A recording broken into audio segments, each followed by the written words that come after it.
Tim Reed is your husband of many, many, many, many, many years. And I just want Many, to many, know, many. how did you meet him? How did you meet him? We worked together in Chicago. He was So you met Tim modeling. so you met him in Chicago, not LA. Oh, yeah. No, I met him in Do tell. Chicago years before I re-met him in LA. We had worked together, and most of the time we hadn't noticed that we worked together. Somebody showed us pictures that we were in the same picture, and oh, I didn't even know who you were then. So we had known each other, but not really known each other. And when I got out to LA, we were both divorced when I moved out to LA. He was divorced as well. And we just had a supposedly quick date that's supposed to last 5 minutes, and it lasted 5 hours. And this year, this January, it's been 41 years that we've been dating. Dating, because that's what keeps it alive, correct? Yeah, You got to date, you got to keep it interesting. Yes, yes. Yeah. Now, yeah. you did a part or two in WKRP in Cincinnati, correct? I did 2 episodes of WKRP. And that show, although shot in front of a live audience, the 2 episodes I was in was shot film style. So I had never performed before a live audience until my first episode of Fresh Prince, 25 years later. Wow. Yeah. Whereas prior to that, you had both you and Tim did a lot of great work together. Can you talk about some of those prized, critically acclaimed shows? Frank's Place. Oh, Frank's Place, my heart. Let's start there. Yeah. Well, after WKRP, a lot of the writers and producers went on to a show called Simon and Simon. And they hired me to play his girlfriend on Simon and Simon.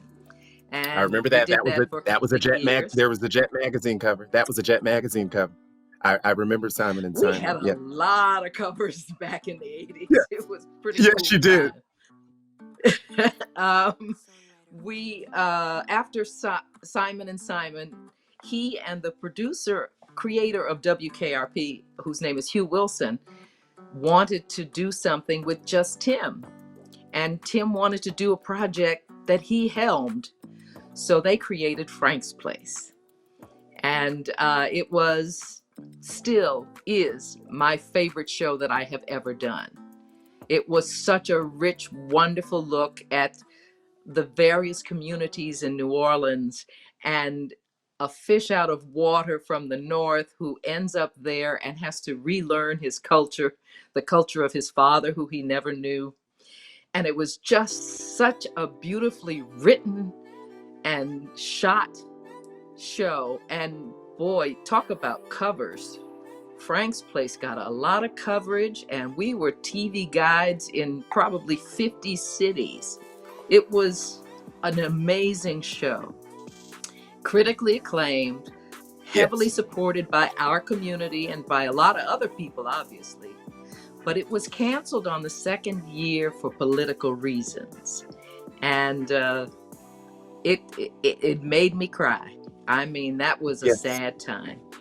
But after that, Tim managed to talk CBS into giving us another show called Snoops. And it was kind of a Nick and Nora Charles kind of thing. There was another show that Heart to Heart. I gave it a Heart to Heart. It was very much like Heart to Heart, yeah. And it was a great show, but we knew they were only giving us 13-week commitment as kind of payback for canceling Frank's Place. So we knew that was a finite show. After that show, we did a talk show in Baltimore for 72 episodes called The Tim and Daphne Show. And it didn't get picked up. So we just took a break and moved to Virginia, bought a farm, and became farmers for a couple of years. Now, this move to Virginia to then become farmers would then have you two become the first Black owners of a production company in Virginia. I know that there were some other firsts there. I know, like, obviously there was an Oscar Michaud who had a production company, but what were your other milestone firsts for having pooled your resources together to create a production company in Virginia? And is We that created new? Yep. we created a film studio, not just a Yeah. production company. We Talk had a about it. 54-acre film studio that we built from the ground up, and we created content. That was Tim's purpose, was to create content. We had clients. He was doing movie of the weeks and things for different clients, Procter and Gamble, but after we built the studio in '97, things started changing, paradigms started shifting in production, whereas people were going to Canada for tax credits. And a lot of our clients were saying, well, what are the tax advantages of shooting at your studio? And we could not get the legislature to understand the ROI on Yes. shooting in Virginia and the money that it would generate if we had tax credits. Yes. And we worked hard at that, but it just got to be too much. So we created our own stuff that we could finance and do. We got one great project there from Showtime. We shot a show called Lynx. It was an incredible show. We did 2 years there. So we did shoot a series at the studio. But after that, it just got to be too hard without tax credits. So Tim started shooting documentaries, and he created an institute where he trained filmmakers. And that was a really great place to do that.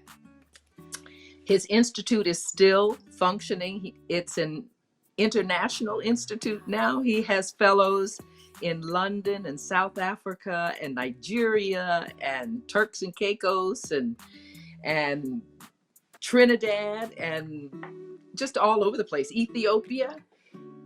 It's an amalgamation of well-trained, purposeful filmmakers who understand the responsibility of the images they create.